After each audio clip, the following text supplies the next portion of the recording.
The Nigerian Communications Commission will this week publicly release the names of 18 banks that have failed to settle their outstanding debts for using mobile network operators unstructured supplementary service data platforms called USSD. Now, these banks collectively owe a total of about 200 billion naira, and the telecom regulator is preparing to take action, including suspending USSD services for the defaulters. From Lagos, Tajudeen Ibrahim, Director, Research and Strategy at Chapelhill Denham Securities, joins me.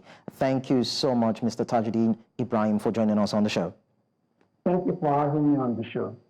So this USSD debt issue has been going on for years now. Is there any tenable reason or excuse why the one-tier banks have remained adamant in settling their debts? The issue is possibly around the banks not agreeing to the numbers that the telco operators are quoting, because if they had agreed, I think it would not have been this long in terms of compliance. Let's take a look at the most recent development, where on the 20th of December 2024, the CBN and the NCC, both regulators, had a joint agreement that by 31st of December last year, the banks should have made the bulk of the payments in terms of the outstanding debt. And by the 2nd of January of 2025, the banks were expected by both regulators to have come up with a plan around paying all of those debts between the 2nd of January 2025 and 2nd of July 2025, so that we will say a goodbye to the crisis that has lingered for so long.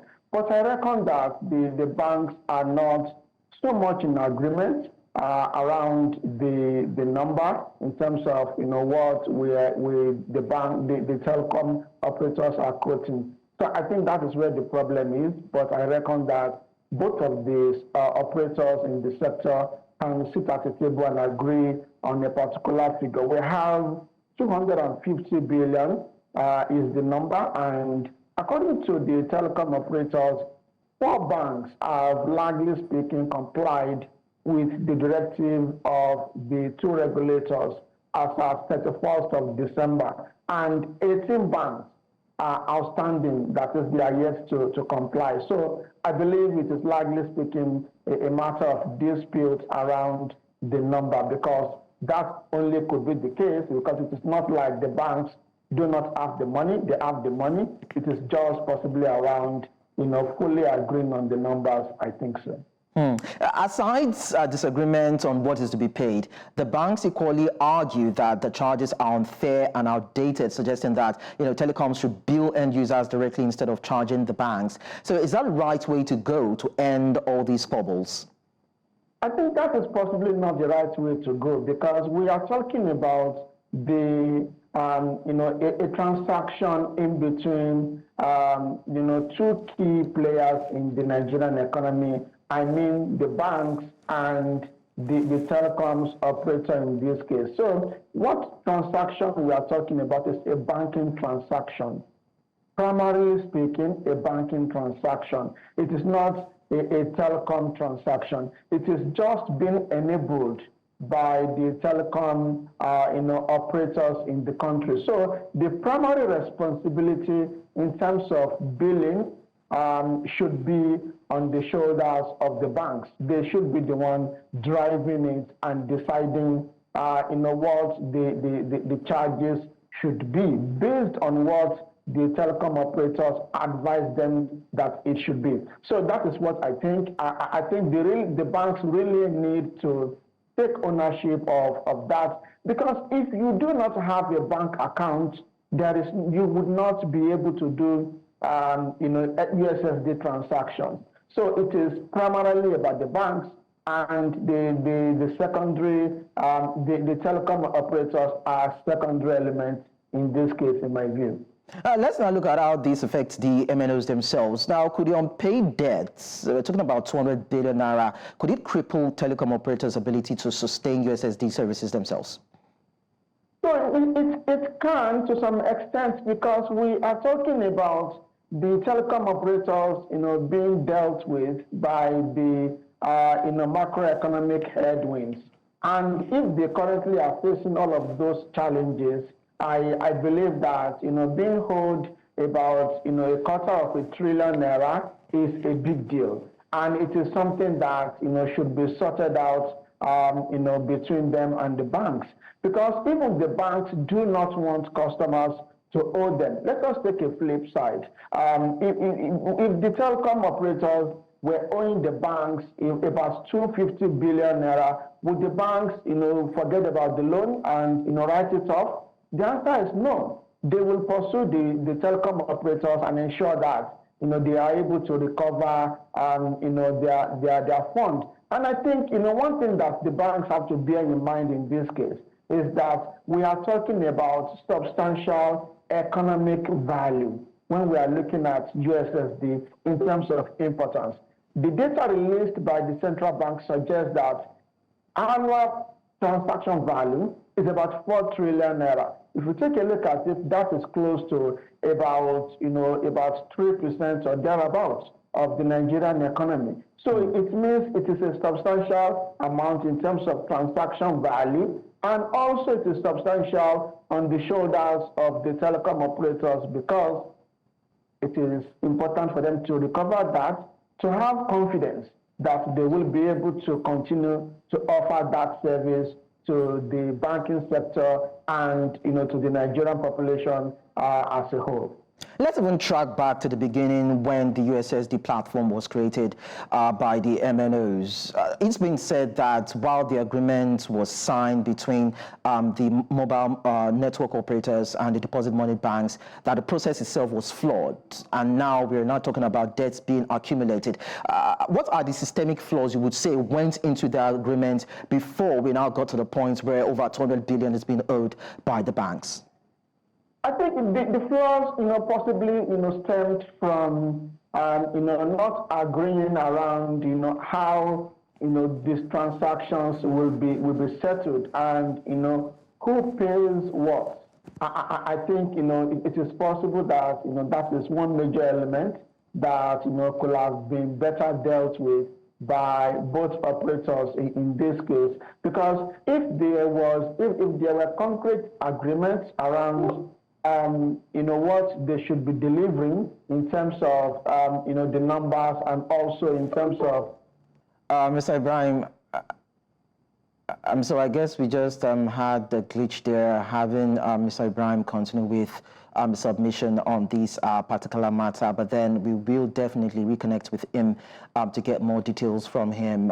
Part of what he's talked about is how this platform, that is the USSD, has not been well thought out in terms of its implementation, and of course the fact that the banks need to pay the debts owed by them, because this is a service that brings in millions, if not billions of dollars to the banks. And when we have telcos provide these services to help augment bank activities on transactions whereby internet penetration is low in Nigeria, then it owes or behoves on these banks to make sure that they pay what is owed by them to the telco so that they can continue to sustain this operation. And that is why we need to continue to probe this matter and see how we can bring it to a conclusion, most especially even as the CBN and the NCC have given a directive and laid out the platforms, or should I say the guidelines, by which these should be carried out, and see that payment is made. But then we've seen deviancy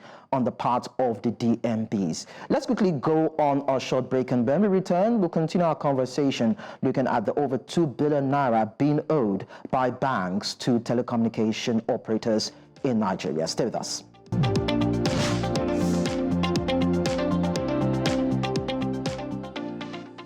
Well, on Business Edge, our conversation has been centered around the over 200 billion naira owed by banks to telcos in Nigeria, even as we understand that the Nigerian Communications Commission is about publicly putting out the names of the banks that are owing, of course, owing the telcos, of course, the debts that are meant to be paid. Now, we understand the fact that so many talks have gone around the agreement, and of course, the factors resulting to the combination of these debts debts being owed. And of course, the NCC and the CBN given the directive that that money should be paid on or before the end of January 2025.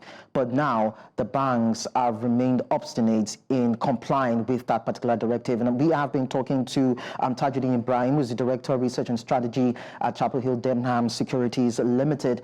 Thank you so much for rejoining this loop. And we just continue from the part where we understand what the issue is around the agreement that was previously signed when this USSD platform came on board between the telecommunication companies and, of course, the deposit money banks.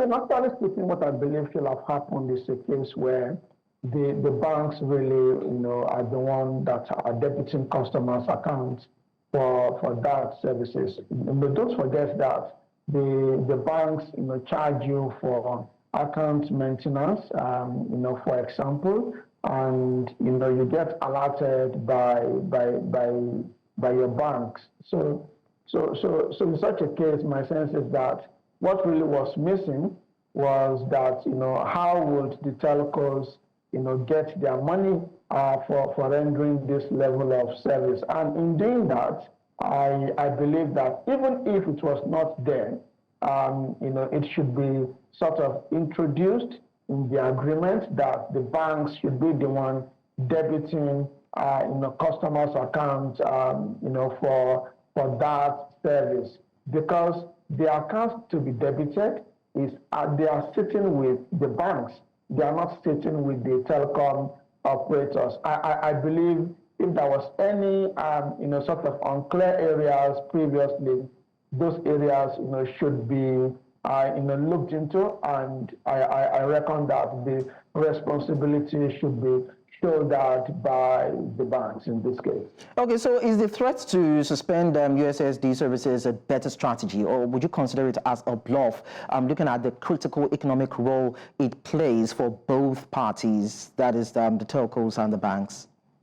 I think the fact that the NCC has come out to announce the possibility of discontinuing that service is a commendable one, because it speaks to how disciplined the NCC is as a regulator. Bear in mind that the mobile network operators do not act without the approval of the NCC. And for the NCC to have supported the planned discontinuation, what it means basically is that the telco operators would not have any form of accumulated debt on the back of rendering USSD services. So my sense is that it is negative, no doubt, but the banks in this case would really need to rise up and respond accordingly by paying all of those debts and keep the economy moving forward, particularly when we talk about USSD transactions in the banking sector. Bear in mind that that service was largely speaking focused on the rural areas of the Nigerian economy, but as we speak, even most people in the urban areas use those services. So I don't think it is just a bluff. I think the NCC really means business in this case, because they have sat with the regulator of the banks, the CBN in this case, and had a joint agreement. I think it is just unfortunate on the part of the banks that they are not